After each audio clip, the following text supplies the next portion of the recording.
Hello बच्चों, HA commerce में आपका स्वागत है। हम लोग पढ़ रहे अकाउंटिंग इक्वेशन। इसका हम एक क्लास ले चुके हैं, कोई ज़्यादा नहीं पढ़े, ठीक है। अकाउंटिंग इक्वेशन क्या होता है? इसका दो साइड होता है, एक एसेट साइड, एक लायबिलिटी साइड। और जितना भी बिजनेस ट्रांजेक्शन होगा, ठीक है, उसको हम लोग एक एसेट साइड लिखेंगे, एक बार लायबिलिटी साइड। दोनों साइड इक्वल होने चाहिए। इक्वेशन का क्या फॉर्मूला है? Asset equal to capital plus liability. जितना भी बिजनेस ट्रांजैक्शन होगा, उसको जो हम अकाउंटिंग इक्वेशन शो करेंगे, तो दोनों साइड हर कंडीशन में इक्वल होगा।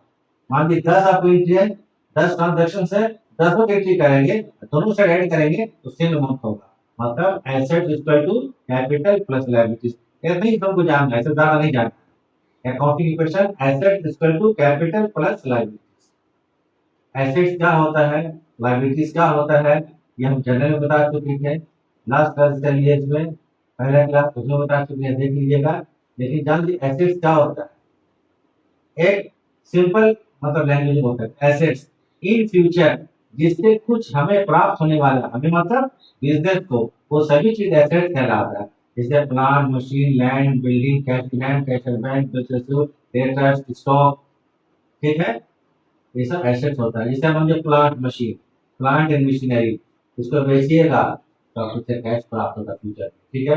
लैंड को बेचिएगा तो कैश प्राप्त होगा, बिल्डिंग को बेचिएगा तो कैश प्राप्त होगा, गोल्ड को बेचिएगा तो कैश प्राप्त होगा। जिससे फ्यूचर में कुछ हमको रियलाइज होने वाला है, कुछ हासिल होने वाला है, वो सभी चीज एसेट होता है। लेफ्ट साइड में एसेट लिखेंगे, वो लास्ट क्लास में लिख चुके हैं।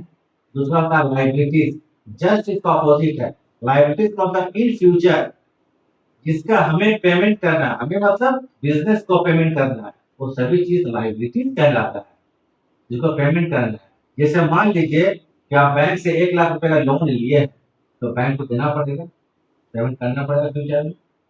मान लीजिए किसी से हम 1 लाख का कुछ उधार खरीदे, या बिजनेस उधार कुछ खरीदा है, तो बिजनेस में क्या हो जाएगा, वो लायबिलिटी से क्रेडिटर्स है, इसका पेमेंट करना पड़ेगा।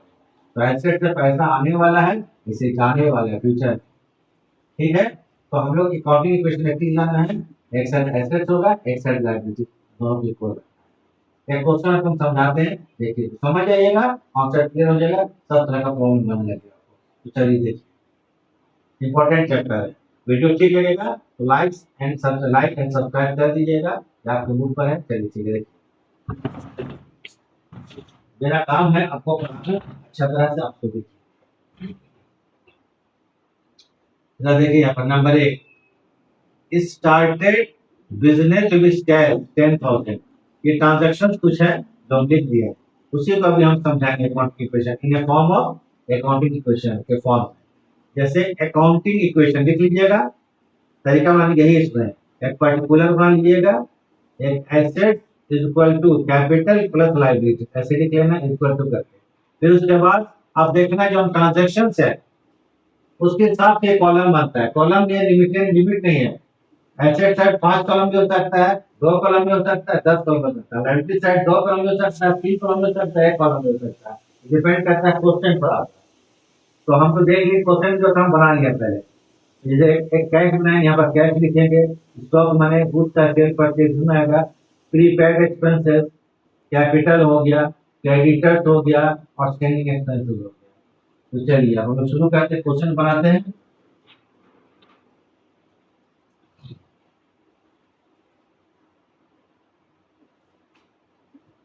स्टार्टेड बिजनेस विद कैश, ये क्वेश्चन को यहाँ लिख लीजिए पहले, उसको सेम लिख लेना है। नंबर 1,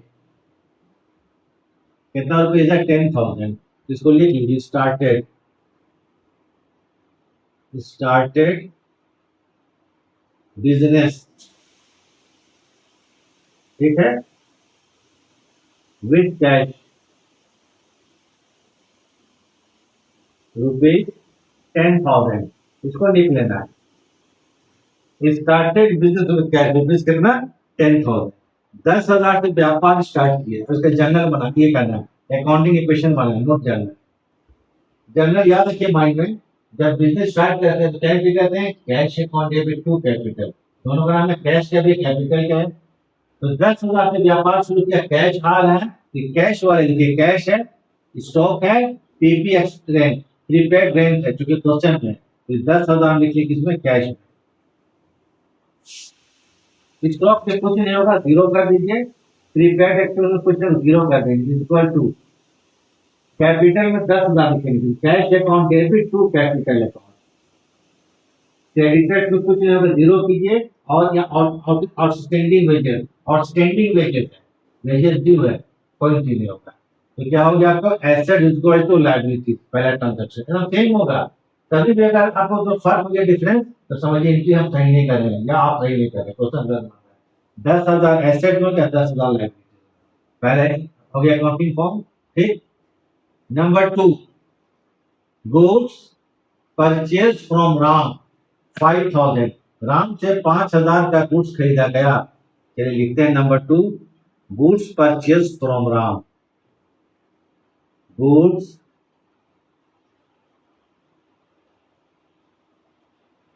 परचेज फ्रॉम राम, रुपया कितना है, 5,000।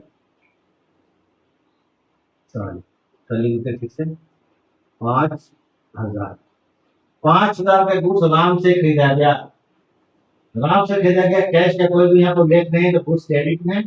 गुड्स जब खरीदा गया 5,000, जनरल का purchaser account debit to Ram account, cash का कोई भी नाम नहीं है, तो कैश में जीरो कर दीजिए। गुड्स खरीदा गया तो 5,000 स्टॉक में लिख देना, स्टॉक आया कितना, 5,000। रेंट में कुछ नहीं होगा, प्रीपेड, कैपिटल में कुछ नहीं होगा। जब किसी से उधार गुड्स खरीदते हैं तो लायबिलिटी हो जाता है, तो क्रेडिटर्स में 5,000 रुपये लिख दीजिए, कितना, 5,000 रुपये क्रेडिटर्स।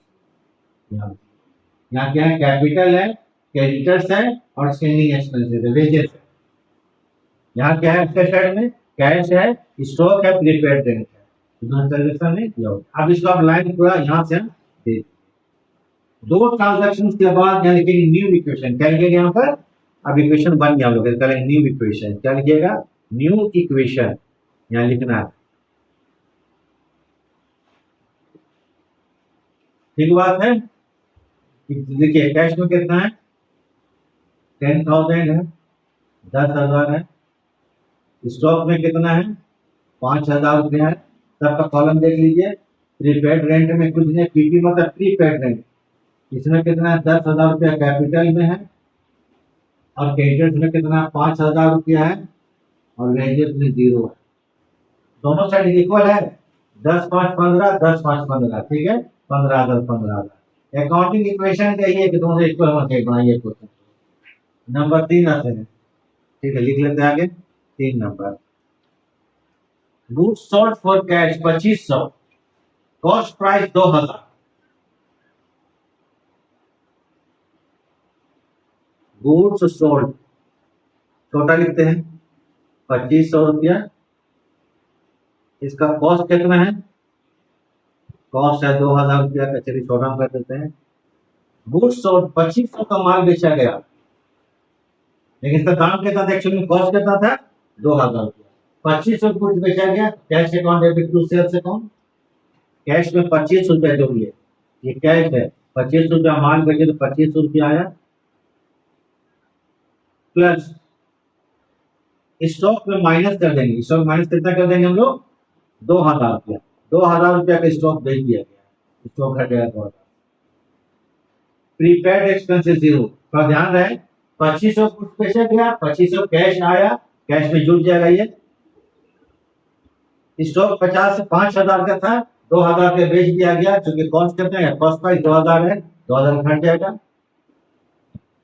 इज इक्वल टू 2,000 का गुड्स था और 2,500 में बेचा गया, प्रॉफिट कितना हुआ, 500 प्रॉफिट हुआ। याद रखिएगा कि प्रॉफिट होगा तो कैपिटल ऐड कर दीजिएगा, और लॉस होगा तो लेस कर देंगे, या रूल है कौन सा, कैपिटल तो लेस कर दीजिए, यहाँ पर ऐड कर देंगे कितना, 500 रुपया। एक्चुअली में क्या चीज है ये, गुड्स को बेचने में जो प्रॉफिट हुआ, गुड्स को बेचने में प्रॉफिट ऑन गुड्स सोल्ड, इसमें जीरो होगा और इसमें भी जीरो होगा, फिर कैसे कुछ क्लियर हो गया। 2,000 का गुड्स था, 2,500 में बेचा गया, तो 2,500 रुपया कैश में जोड़ दिया, कैश में लिख दीजिए।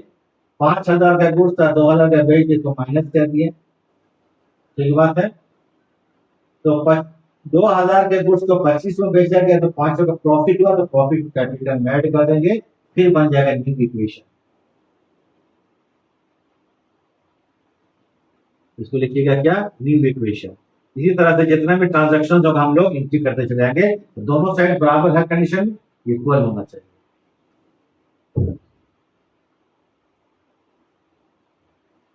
न्यू इक्वेशन ये होगा 12,500 रुपया प्लस में हो जाएगा 3,000, 2,000 लेस हो गया, ये गुड्स बेच दिया गया, प्रीपेड में कुछ नहीं होगा, इक्वल टू ये होगा 10,500 का कैपिटल प्लस कितना होगा 5,000, 10 और 5 15,500, यहाँ जीरो। देखिए 12 3 15,500 फिर इक्वल हो गया। नंबर 4 में आते हैं,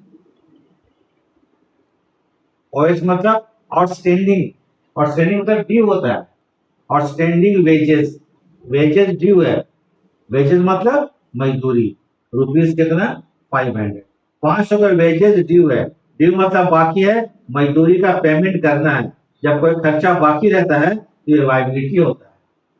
क्या होता है लायबिलिटी, आउटस्टैंडिंग वेजेस है, वेजेस बाकी है, पेमेंट नहीं किया गया है, तो कैश में कुछ नहीं होगा, नो इफेक्ट, स्टॉक में तो कुछ नहीं होगा क्योंकि वेजेस है, और ये रेंट में भी कुछ नहीं होगा, इक्वल टू वेजेस आउटस्टैंडिंग है तो माइनस करें जो खर्चा है, 500 कैपिटल घट जाएगा या जीरो हो जाएगा, और वेजेस आउटस्टैंडिंग वहां 500 रुपए लिख देंगे, कितना 500, 500 लायबिलिटी का बराबर है, क्योंकि वेजेस आज नहीं कल हमको पेमेंट करना है, खर्चा है ना, वेजेस क्या मजदूरी खर्चा है, जो खर्चा जो हम लोग पेमेंट के, जब खर्चा को पेमेंट करेंगे कैपिटल घट जाएगा, हमारा कैपिटल 10,500 था, 500 का मजदूरी पेमेंट करती है, तो कैपिटल हमारा कितना हो जाएगा, घट जाएगा, तो खर्चा कैपिटल घटाइएगा रखिएगा, प्रॉफिट होगा और इनकम होगा तो कैपिटल में ऐड कर दीजिएगा, एक्सपेंसेस होगा या लॉसेस होगा कैपिटल को लेस कर, ये थ्योरी समझना है। अब इसको घटाइए फिर न्यू इक्वेशन हो जाएगा, सेम आ जाए बोथ साइड, न्यू इक्वेशन।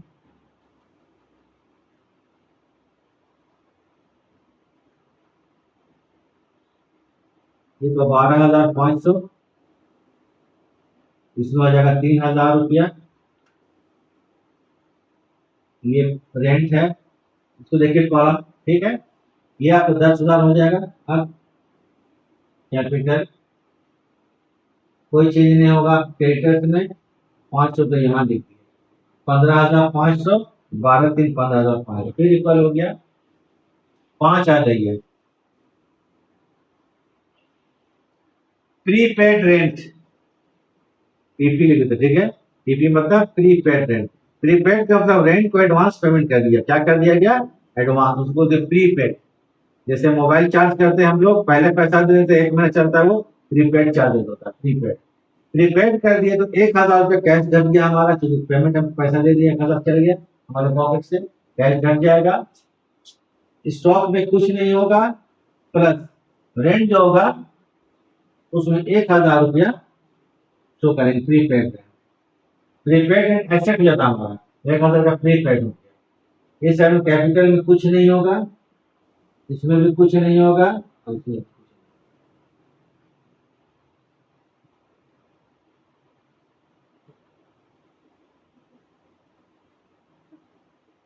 अब यहाँ पर हम लोग करते हैं, यहाँ पर गिव इक्वेशन,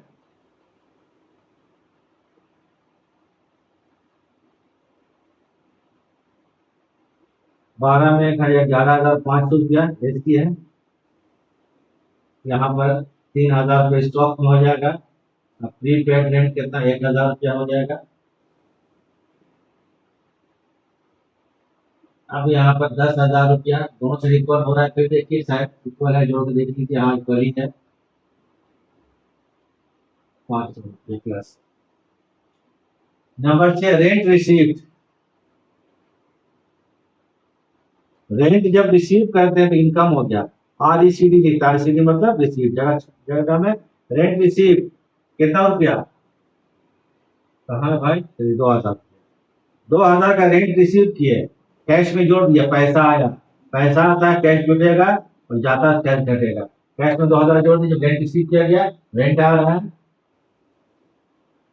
स्टॉक में कुछ नहीं होगा, स्टॉक वाला कॉलम है, प्रीपेड रेंट है, इसमें भी कुछ नहीं होगा। ये रेंट रिसीव पर इनकम है, इनकम को हम क्या करते हैं, ऐड करते हैं इसमें कैपिटल में 2000।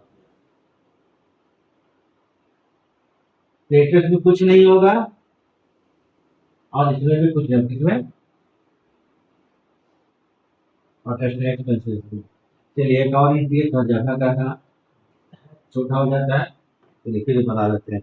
न्यू इक्वेशन एक और इंक्रीज देख लीजिए, इसको बनाइए, बहुत आपका कॉन्सेप्ट क्लियर होगा, हमें तो इजी से लेके टफ क्वेश्चन चलने वाले हैं। नंबर 7, 7 में क्या चीज है, सैलरी पेड है 1000। सैलरी मतलब वेतन, सैलरी जब पेमेंट किया गया, सैलरी पेड खर्चा हो गया 1000 रुपया। चलिए क्या हो गया, 1000। अच्छा बात है। अच्छा न्यू इक्वेशन लिखने भूल गया, 11 में 2 जोड़ देंगे, 11 2 कितना होता है, 13,500। चलिए जोड़ने भूल गए थे ना, इधर आएगा कितना, 3000 रुपया, ठीक है। इधर कितना हो जाएगा, 1000 रुपया, ये भी ठीक है।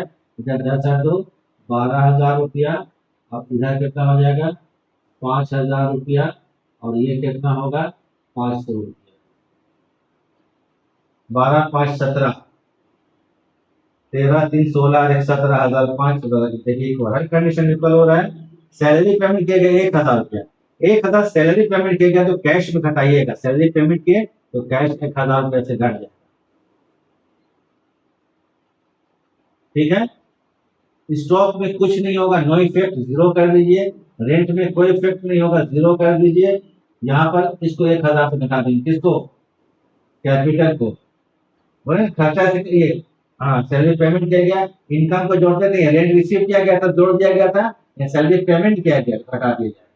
अब यहाँ पर कोई इफेक्ट नहीं होगा, यहाँ पर भी कोई इफेक्ट नहीं। अब इसको टोटल कीजिए और घटा के क्वेश्चन कंप्लीट।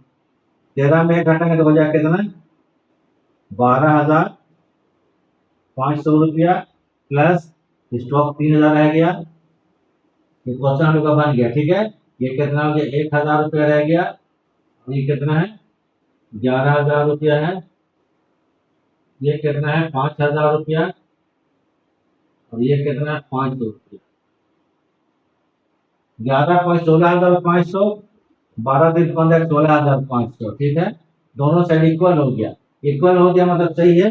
इसको लिखिएगा, आखिरी है ना, इसको लिखिएगा फाइनल इक्वेशन। ये क्या लिखाएगा यहाँ पर, आखिरी में फाइनल किया, फाइनल इक्वेशन। क्वेश्चन हमारा कंप्लीट। तो अकाउंटिंग इक्वेशन इसी तरह से बनाया जाए।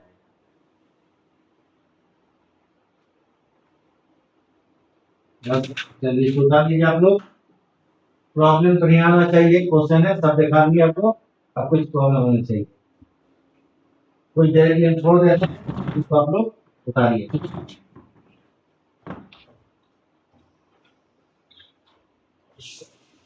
कुछ देर के लिए छोड़ देते हैं, स्क्रीन से हट जाते हैं, ठीक है।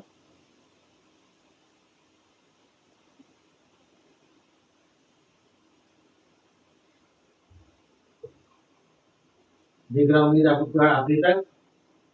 चलिए और स्क्रीन का भी आपको कुछ दिक्कत हो रहा है।